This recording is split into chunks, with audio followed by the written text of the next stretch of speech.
સુરતમાં મહિના પહેલાં યમરાજ આવ્યા અને એમણે મેયરને કીધું કે આજે 100 જણને સુરતમાંથી ઉઠાવવાના છે. યમરાજ કે રોજ તો 30-40, આજ 100 કે આજ 100 જણનો નંબર છે. યમરાજે કોર્પોરેટરને કીધું, મેયરે પ્લાન કીધું, આખા ગામમાં ખબર ફેલાઈ ગઈ કે આજે 100 જણ કોરોનામાં જવાના છે.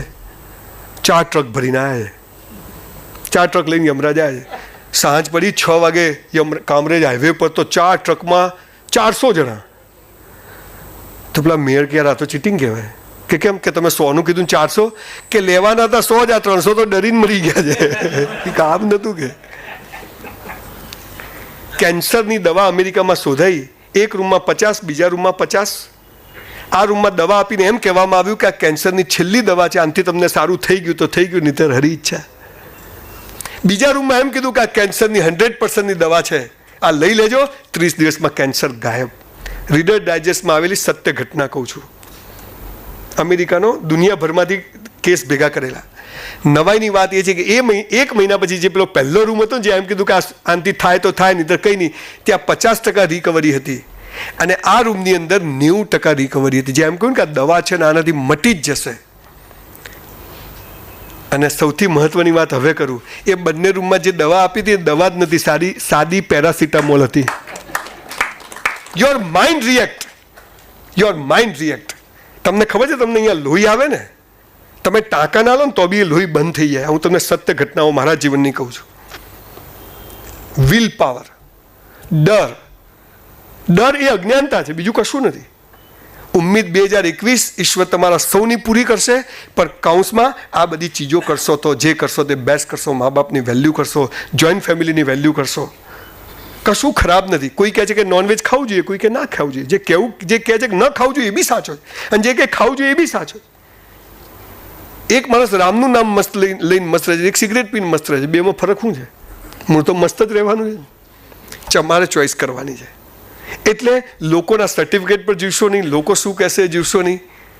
મસ્ત જીવજો. અહીંથી નીકળો, એક નવો જન્મ લઈને જજો, તો આમનો આજે આ પ્રોગ્રામ કર્યો સાર્થક કહેવાશે. બોલવા માટે તો ઘણું બધું બોલી શકાય, પણ સમયની મર્યાદાઓ, સંખ્યાની મર્યાદાઓ અને મારી પણ મર્યાદાઓ, કેમ કે હું પણ આજે એક સાથે કામ લઈને આવ્યો છું. મારો દીકરો સુરતમાં મેં પરણાવ્યો છે, એટલે વેવાઈને ત્યાં જવાનું છે, એટલે મારી વાત પૂરી કરું છું. જો મને ફોકસ કરતા આવડતું હોત તો હું અહીં બેઠો જ ના હોત, ક્યાંક બીજે હોત. પણ એક વાત ચોક્કસ છે કે ફોકસનું મહત્ત્વ છે. બિલોરી કાચ હોય ને, તમે ચામડી ઉપર બીજો સાદો કાચ રાખો ને તો ચામડી ના બળે, પણ બિલોરી કાચ રાખો ને તો તરત જ તમને બળે. ખબર છે, પેલો કાર્બન કાગળ બળી જાય. તો શક્તિઓનું કેન્દ્રીકરણ, એક ધોધ પડે ને તો પથ્થરો તૂટી જાય, પણ ત્યાં ડાયનેમો મૂકો તો વીજળી પેદા થાય.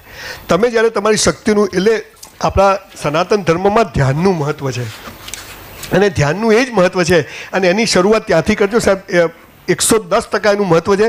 શરૂઆત ઘડિયાળનો કાંટો હોય ને તમારા ઘરમાં, એ સેકન્ડ કાંટા ઉપર તમારે જોઈ રહેવાનું, અને સેકન્ડ કાંટો ફરતો આવે, અને ત્યાં સુધી તમને કોઈ વિચાર ના આવે. સાહેબ તમે જે કહો છો બિલકુલ ભારતીય સંસ્કૃત અને આધ્યાત્મનું પાયાની વાત હોય તો ધ્યાન, અને ધ્યાન એ છે એકાગ્રતા, અને એકાગ્રતા એટલે ફોકસ કરવું. તમે જ્યારે ઘડિયાળનો એ કાંટો ફરતો પાછો બહાર ઉપર જાય અને તમારું ધ્યાન ક્યાંય ના હટે, એ પ્રેક્ટિસ ચાલુ કરશો તો તમને સાહેબે જે કહ્યું ને એનો જવાબ મળી જશે. બાકી ફોકસ કરવું જોઈએ. અને એટલે હું પેલું બોલ્યો, જે કરો તે બેસ્ટ કરો, એમાં બધું જ આવી જાય છે. યસ, કોઈ પણ રાતોરાતની મોટી સિદ્ધિ હોય ને એની પાછળ કોઈ ગુનાહિત કૃત્ય રહેલું હોય છે. There is a crime. એટલે કોઈ પણ મોટું ફોર્ચ્યુનેટ હોય ને તેની પાછળ ગુનાહિત કૃત્ય હોય. તમારે રાહ જોવી જ પડે, સમય લાગે જ છે. 9 સ્ત્રીઓ એક મહિના પ્રેગ્નન્ટ હોય ને તો બાળક ના આવે, એક સ્ત્રીએ 9 મહિના પ્રેગ્નન્ટ રહેવું પડે. હે ને, આ ગુજરાતીમાં તમને કહું. એટલે સમય લાગે જ છે. પિરામિડ બનાવવો હોય તો એનો પાયો, મકાન 10 માળનું 20 માળનું બનાવવું હોય તો સમય લાગે જ છે.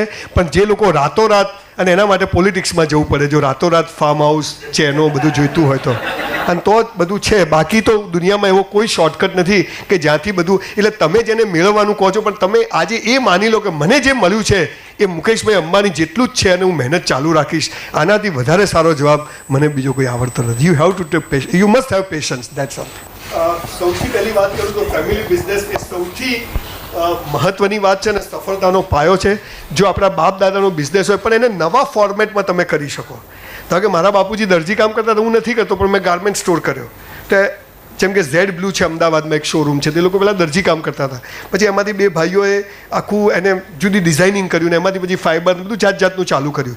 તમારા સુરતમાં તો ગોવિંદ કાકા અને સૌજીભાઈને બધા છે કે જે એક જ માણસો, એક જ પરિવારના લોકો, કેમ કે જુઓ બે ભાઈ હોય ને એક ભાઈ કરી જાય ને તો એમ સંતોષ થાય કે ખીચડીમાંથી ધરે તો થાળીમાં રહેતો ઘરમાં ઘરનો માણસ હોય. એટલે ફેમિલી, જે તમારો ફેમિલીનો બિઝનેસ હોય, પ્રજાપતિનું કામ કરવું જોઈએ, બ્રાહ્મણનું કામ કરવું જોઈએ. બિલકુલ સાચી વાત છે. આજે હું જો સારી પૂજા કરાવું ને તો મારા જેવી પૂજા કોઈ ન કરાવી શકે. એટલે જો ફેમિલીની બિઝનેસની વાત કરીએ, જેનો જે બિઝનેસ, કોઈ બિઝનેસ નાનો નથી. એક વાળ કાપવાવાળા બી આજે 2,000 રૂપિયા લે છે 10 મિનિટના, હે ને? એવા બી લોકો અત્યારે કામ કરી રહ્યા છે. એટલે ફેમિલી વેલ્યુઝ અને ફેમિલી સાથે જે બિઝનેસ કરે ને હેરિટેટરી જે બિઝનેસ આવતો હોય પણ એને નવા ફોર્મેટમાં તમે કરો તો હું માનું કે નવાઈ ટેકનોલોજી સાથે ને નવી રીતે, તો કે પ્રજાપતિ સમાજ તો ઈંટો, ખાલી ઈંટો બનાવી નહીં પણ માટલા ને એમાંથી તો અત્યારે કેટલી બધી ચીજો નવી બનવા માંડી. તો ડાયમંડમાં બી પહેલાં રાઉન્ડ કટ આવતો હતો, પછી પ્રિન્સેસ કટ આવ્યો, પછી ચોકી આવી, એમ બધું જાતનું લોકોએ ઇન્વેન્શન કર્યું. પણ જ્યારે ફેમિલીમાં આજે હું ગોવિંદભાઈ અને તમારા જે સૌજીભાઈ છે, લોકો જોડે બહુ હોમલી કનેક્ટેડ છું. 300, 400 જણા વર્ષમાં 2 વખતે બહાર જાય અને 1 મહિનો માત્ર ફેમિલીમાં શું મન દુઃખ છે એકબીજાને કહેવું, એકબીજાનું કરવું ને એમાંથી ભૂલો કાઢવી. અને એકબીજા જે હોય બેબાક માઇક પર આવી તો પરિવાર જ બેઠો હોય અને એમની વહુઓ પણ બોલે, દીકરીઓ પણ બોલે અને એમાંથી જે એક કોમ્યુનિકેશન છે ને એ સૌથી સારી સફળતા છે. પણ આપણે કોમ્યુનિકેટ થતા જ નથી. મારા ફાધરને 7 ભાઈને, એમના અમે 16 ભાઈઓ, પણ બહુ ઓછા મળીએ. પણ જ્યારે મળીએ ત્યારે હું ત્યાં સ્ટેજ પર કદાચ રડી જાત. મેં મારો કઝિન હમણાં જે કોવિડમાં ગુજરી ગયો, ઇઝ 45. ફેમિલીનો જે હેરિટેટરી બિઝનેસ હોય, ક્યાંય બી ગયા હોય પાછા મૂળ સુધી જજો તો તમે એમાં વધારે સફળ થશો. અને પરિવારના જેટલા લોકોને તમે સાંકળી શકો, તમારા પરિવારને, ડિફરન્સ ઓફ ઓપિનિયન રહેવાનો છે. હા, ઘણા હાવ પિત્તળ હોય, સગો ભાઈ હોય કે કાકો હોય, કે એમ થાય કે આની જોડે ઊભા કેમનું રહેવાય, તો એવાને અવોઇડ કરવો. પણ 95% તો કોશિશ કરવી. જેમ ગુરુત્વાકર્ષણમાં બધું નીચે જાય છે પણ આગ ઉપર જાય છે, હે ને? ધુમાડો ઉપર જાય, બધું નીચે જાય, તો અપવાદ તો રહેવાના. પણ હું એવું માનું કે ગમે તેવું થાય પણ જોઈન્ટ ફેમિલીમાં ભાઈઓ વચ્ચે બહેન બનેવી, આ બધા સાથે રહીને કામ કરવું જોઈએ. તો હું માનું છું કે એમાં સફળતા મળવાના ચાન્સીસ વધારે છે. તમે હિમાલય પર જાઓ ને તો હિમાલય પર 5 કે 7 મિનિટ રહીને તમારે ઝંડો ફડકાઈને પાછા આવી જવાનું હોય છે, હે ને? કે ત્યાં જગ્યા ઓછી. તમારી પાસે આજે 500 કરોડ રૂપિયા આવી જાય, તમે શું કરો? સોનાની રોટલી ખાશો? સોનાની થાળીમાં ખાશો? સોનાની રોટલી તો નહીં થાય. રોટલી તો એ જ બેસે, ઉપરથી એમાં મીઠું ઓછું નાખો, દાળમાં ગળ્યું ના નાખશો, એવા બધા રિસ્ટ્રિક્શન્સ આવશે. તો એ જે મેળવવાની જે પ્રોસેસ છે ને એ જ મજા છે. તમે, હું આજે ત્યાંથી નક્કી કરીને આવ્યો હું આજે સુરત પહોંચીશ, હું GCCIમાં જઈશ, સરસ 100 મિત્રોને મળીશ. હે, આખા રસ્તે 3-4 કલાક હું વિચારો મારે અહીંયા 40 મિનિટ પતી ગઈ. તો એ જે પ્રોસેસ છે એને જ એન્જોય કરવી જોઈએ. તો કે તમે, તમારા લગ્ન છે, હવે લગ્ન કરીને કંઈ શીર્ષાસન નથી કરવાના, હે ને? લગ્ન કરીને લગ્ન જ કરવાના છે. પણ એ લગ્ન કરવાની જે ખબર હોય અને 4, 6, 12 મહિના જે આપણે જે પ્રોસેસમાં એન્જોય કરીએ, આજે હેન્ડકી લેવા જઈએ, આજે સોક્સ લેવા જઈએ, આજે બેલ્ટ લેવા જઈએ, તો એની મજા છે. બરાબર છે? ઘણા કોર્ટમાં ફરી આવે છે, કશું લાવતા નથી, તે પછી કોર્ટોમાં જ ફરતા હોય છે.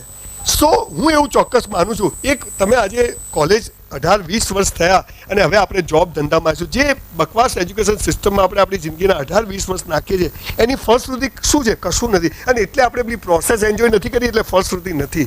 હું એમ કરું છું, તમે જોબ કરો. સાહેબ, I was literally waiter in a hotel for 3 years. 400 રૂપિયામાં પણ હું 4000નું કામ કરતો. I enjoy that day. અને 4000 રૂપિયાનું કામ કર્યું તો 3600 રૂપિયા ભગવાનના ત્યાં જમા થાય. તમે જ્યારે પ્રોસેસ એન્જોય કરો છો ને ત્યારે પ્રોસેસ જમા થાય છે અને તમારા ડેસ્ટિનીને બી બહુ સરસ બનાવે છે.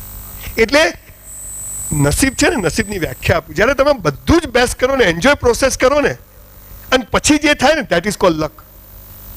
That is called luck.